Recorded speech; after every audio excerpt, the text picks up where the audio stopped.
ನಿನ್ನೆ ಅಯೋಧ್ಯೆಯ ರಾಮ ಮಂದಿರ ಪ್ರಾಣ ಪ್ರತಿಷ್ಠಾಪನೆಗೆ ರಾಹುಲ್ ಗಾಂಧಿ ಅವರನ್ನ ಯಾಕೆ ಆಹ್ವಾನಿಸಿಲ್ಲ ಅಂತ ಮಾಧ್ಯಮದವರು ಅಸ್ಸಾಂನ ಮುಖ್ಯಮಂತ್ರಿ ಹಿಮಂತ್ ಬಿಸ್ವಾ ಶರ್ಮಾ ಅವರನ್ನ ಪ್ರಶ್ನೆ ಮಾಡಿದ್ರು.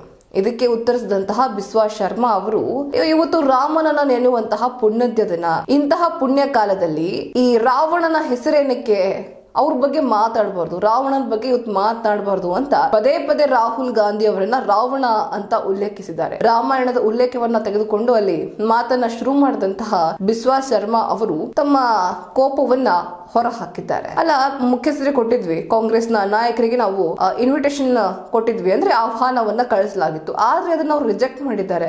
ಇನ್ನು ಎಲ್ರಿಗೂ ಪ್ರತಿಯೊಬ್ಬರಿಗೂ ಹೋಗಿ ಸಪರೇಟ್ ಆಗಿ ಹೇಳೋದಕ್ಕಾಗೋದಿಲ್ಲ, ಬರಲ್ಲ ಅಂತ ಅವ್ರು ಹೇಳಿದ್ದಾರೆ. ಇದಕ್ಕೆ ಜನಾನೇ ಏನು ಉತ್ತರ ಕೊಡಬೇಕು ಅದು ಕೊಡ್ತಾರೆ ಅಂತ ಹೇಳಿ ಒಂದ್ ರೀತಿ ತಮ್ಮ ಅಸಮಾಧಾನವನ್ನ ಹೊರ ಹಾಕಿದ್ದಾರೆ ಮುಖ್ಯಮಂತ್ರಿ ಹಿಮಂತ್ ಬಿಸ್ವಾ ಶರ್ಮಾ ಅವರು. ಬನ್ನಿ ಹಾಗಾದ್ರೆ ಮತ್ತೆ ಯಾವೆಲ್ಲ ಮಾತುಗಳನ್ನ ಅಲ್ಲಿ ಉಲ್ಲೇಖಿಸಿದ್ದಾರೆ, ರಾಹುಲ್ ಗಾಂಧಿ ಅವರ ಬಗ್ಗೆ ಅವರು ಮತ್ತಷ್ಟು ಏನೇನು ಹೇಳಿದ್ದಾರೆ ಅನ್ನೋದರ ಡೀಟೇಲ್ಸ್ ಅನ್ನ ನೋಡೋಣ.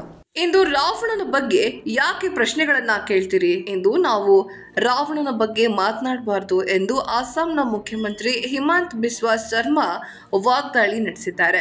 ರಾಮ ಮಂದಿರದಲ್ಲಿ ರಾಮಲಲ್ಲಾನ ಪ್ರಾಣ ಪ್ರತಿಷ್ಠಾಪನಾ ಸಮಾರಂಭಕ್ಕೆ ರಾಹುಲ್ ಗಾಂಧಿಯನ್ನ ಏಕೆ ಆಹ್ವಾನಿಸಲಿಲ್ಲ ಎಂದು ಮಾಧ್ಯಮದವರು ಪ್ರಶ್ನೆ ಮಾಡಿದ್ರು. ಈ ವೇಳೆ ರಾಮಾಯಣ ಉಲ್ಲೇಖನದೊಂದಿಗೆ ಪ್ರತಿಕ್ರಿಯಿಸಿದ ಅವರು, ನೀವು ರಾವಣನ ಬಗ್ಗೆ ಏಕೆ ಮಾತನಾಡ್ತಾ ಇದ್ದೀರಿ? ಕನಿಷ್ಠ ರಾಮನ ಬಗ್ಗೆ ಇವತ್ತಾದ್ರೂ ಮಾತನಾಡ್ತೀರಾ? 500 ವರ್ಷಗಳ ನಂತರ ರಾಮನ ಬಗ್ಗೆ ಮಾತನಾಡಲು ಇಂದು ಒಳ್ಳೆಯ ದಿನ.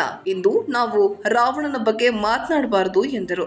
ರಾಮಲಲ್ಲಾ ಪ್ರಾಣ ಪ್ರತಿಷ್ಠಾಪನಾ ಸಮಾರಂಭಕ್ಕೆ ರಾಹುಲ್ ಗಾಂಧಿ ಅವರನ್ನ ಆಹ್ವಾನಿಸಿರಲಿಲ್ಲ.